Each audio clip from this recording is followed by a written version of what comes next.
তারা নিজেই হেসে ফেলছে। যাই হোক, সুন্দর লাগছে কিন্তু। এরকম লুক পেতে গেলে আসতে হবে ফ্যান্সি লুক সেলুনে। একদম, এটা হলো দমদম জংশন রেলওয়ে স্টেশনের জাস্ট অপর একটুখানি দূরে, দমদম রেলওয়ে স্টেশন থেকে 2 মিনিটের রাস্তা, ঠিক আছে? জাস্ট অটোতে উঠে বলবেন যে ঘোষপাড়া রাজীব ভবনের অপোজিটে ফ্যান্সি লুক সেলুনে যাব। ওকে, যে কোনো অটোওয়ালাকে বললেই হয়ে যাবে, চিনে নেবে ফ্যান্সি লুক সেলুন তাহলে দমদম দাদা রোড। ফুল স্যাটিসফ্যাকশন এসছে তো মনে? ওকে, আমরা ইয়েটা খুলে দিচ্ছি, তাহলে আর একটু বেশি ভালো লাগবে, বেটার লাগবে। দেখুন, হ্যাঁ এই দেখুন। উনি আমার একবার দাদা উঠে দাঁড়াও তো, আমার দাদাকে উঠে দাঁড় করাচ্ছি। এই দেখুন, ওফ, পুরো হ্যান্ডসাম লাগছে দাদা গো।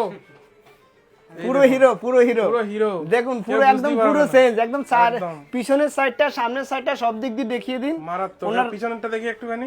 একদম এই পুরো দেখুন, এই কোনো দেখুন, দিক দিয়ে বোঝা যাবে না। বোঝাই যাচ্ছে না যে দাদা উইক লাগিয়েছে। এই দেখুন, অ্যাকচুয়ালি দেখুন, অনেকে আমাদেরকে বারবার প্রশ্ন করে হ্যাঁ। যে স্যার একটু ঘুরে দাঁড়ান, যে হেয়ারটা যদি ছোট করতে চাই, মানে